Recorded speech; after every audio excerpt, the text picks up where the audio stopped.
in her old age, well, in her 70s and into 80s, Mum had a little girl. She looked after quite a lot.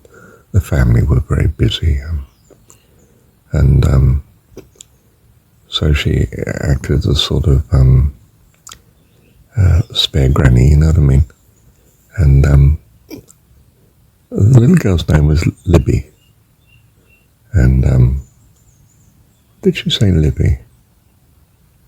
Anyway, Libby. And Mum absolutely adored this little girl. She lived just for thinking about her and caring for her and trying to make life fun and nice for her. It was what she'd previously done, Mum, for me, Marshall.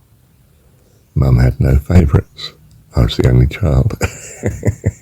She was saved, having favourites, wasn't she? And she lived for me, from my point of view, as I saw it, and from what she said. And of course, when I grew up and moved away and so on and so forth, married and things like that, she was never near enough to have her grandchildren, my children, as well, when I was in England even, she wasn't near enough. She was 100 miles away. My first wife and I did think definitely she could come and live with us. That would be much better than Mum living on her own, but she wouldn't do that. No. There you go. But interesting, it occurs to me now that she, obviously it was laid in, I was going to say abeyance, it was laid low for a long time between, me as a teenager and Mum as, 70-year-old odd.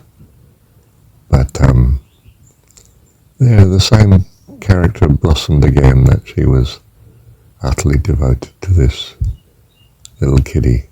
And this time his little girl, I think she always wanted a girl. I don't mean she didn't want and love Marshall, she did. But,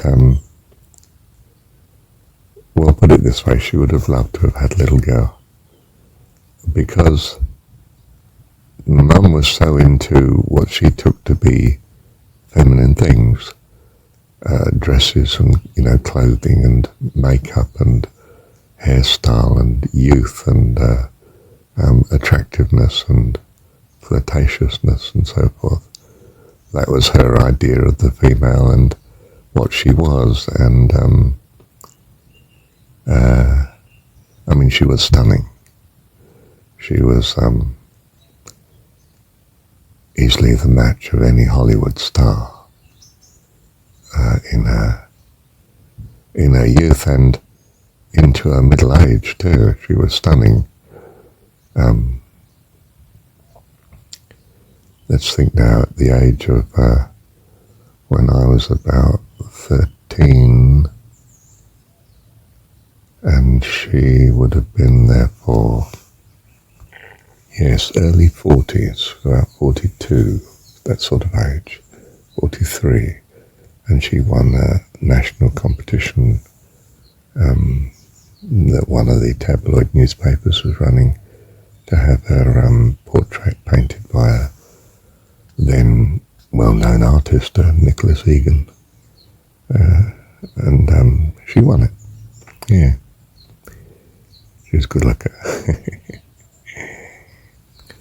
It's a curious thing as children. I can remember wanting to be a girl, probably because I loved Mum so much. But equally, it's just as common to find girls that long to be boys, and they get referred to as being tomboys. They're messing around much more like a boy than the little girl that's supposed to be in dresses and pretty and so forth. I think it's a stage. We don't want to lose. We are neither male nor female, really, or hormone-wise, as really young kiddies. We're just neutral, or both, and both probably. And we don't want to surrender part of ourselves to take this particular role that lays before us. You know, the genetics churn on, and we find we're growing up as a young man or as a young woman, so forth. It seems to be a great issue these days of the person's right to choose. Although I don't see that the proposed right to choose can be matched by genetic change.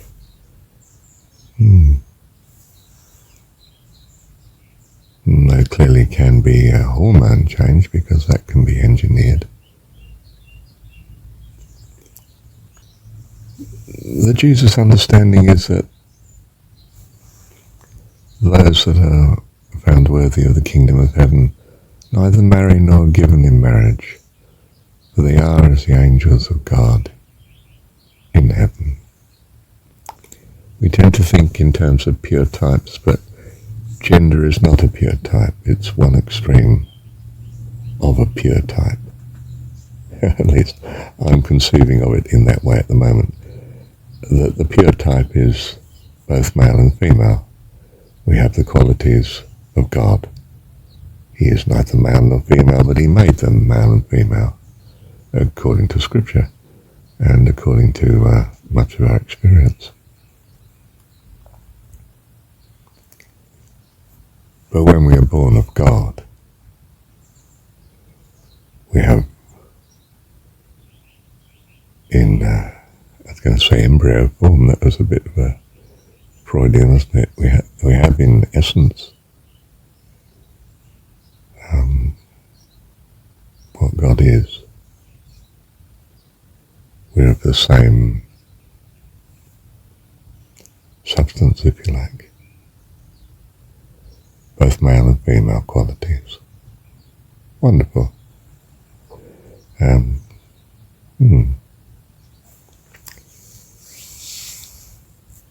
of course, from the material procreation point of view, is irrelevant, because the dimensions we enter into more fully again are not material, but spiritual. And spirit can beget spirit in spirit's way,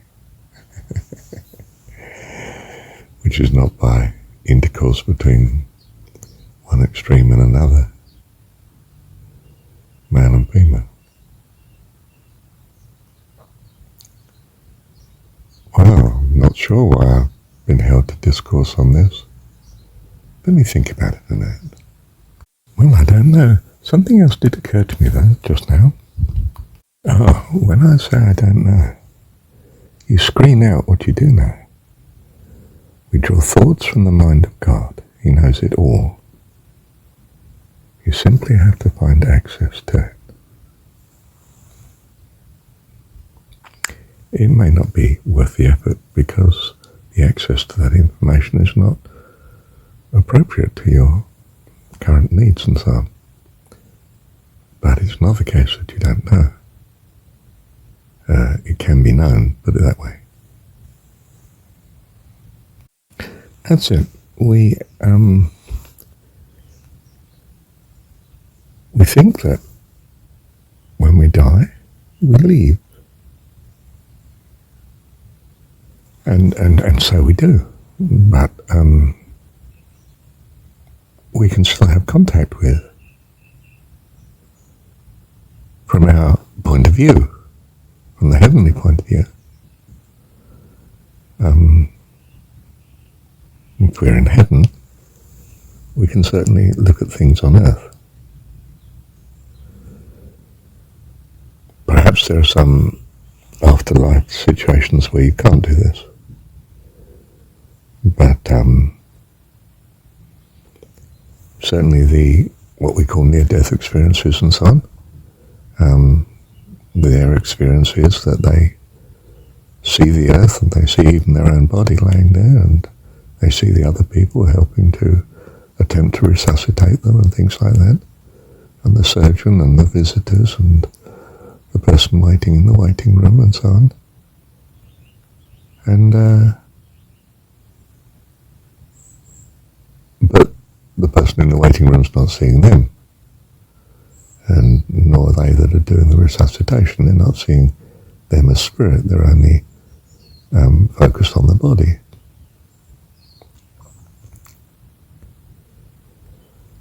So from the living's point of view, death is a departure. But from the person who's dying point of view, death is not actually, the person who's dead, death is not a departure. It's there. The people that they've been with, access can be gained. Perhaps it can't in some afterlife states, but it can in some. And the logic is that, if you like, the better is your afterlife state, the more you are able to have the freedom to do so. And the thread also in this discourse here is that thoughts, you see, for a moment I couldn't think what I wanted to add here, although it wasn't an explanation as to why I'm giving the talk, but it was something I wanted to add, namely that whereas the living feel they've lost the dead do not feel they've lost the living. And I lost that thought within a moment, twice, and couldn't get it back again. But I persisted, not by saying, oh, I don't know, I've lost it, I've forgotten, but by continuing to press to remember. And I replayed part of the last few minutes of the recording to that point, and suddenly it occurred to me, and so I went to put it down, and when I went to put it down, it had gone again.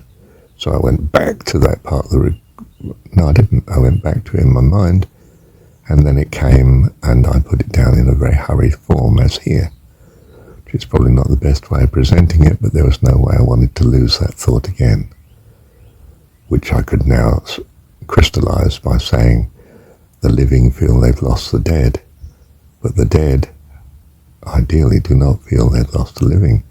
They can still see how their children are getting on and their grandchildren and so on. And they may not be obsessed with them in the same way as when they were living, but they can certainly visit and want to help and so forth, and presumably can help, because we take it that God, in his love and care of us, is involved with the family of heaven, the host of heaven, in caring for all life. So when we become part of that, we're part of that caring ongoing. How lovely. Didn't expect to be talking on that. Thank you, Dad. Well, I think the purpose of me giving this recording in particular is it highlights the fact that we are our basic values, what we truly value at heart. My mum, we see, was still wanting to love and care, in this case, for a little girl that comes into her life, even though it's in her 70s. And mum's caring as if it were her own daughter. Lovely.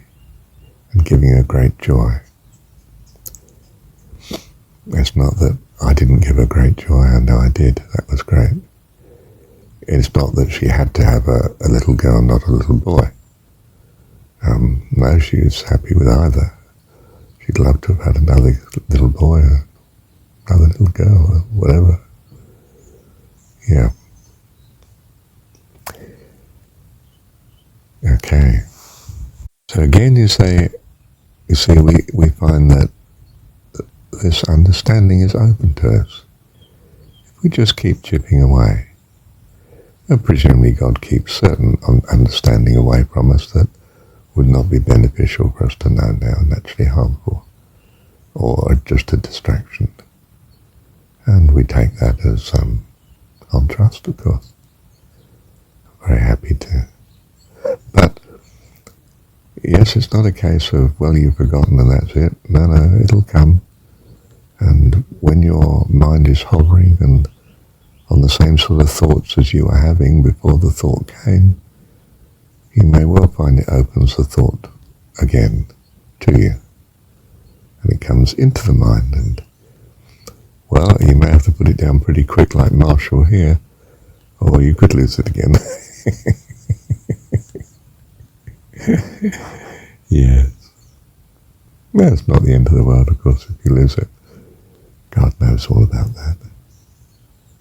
Thank you, Dad.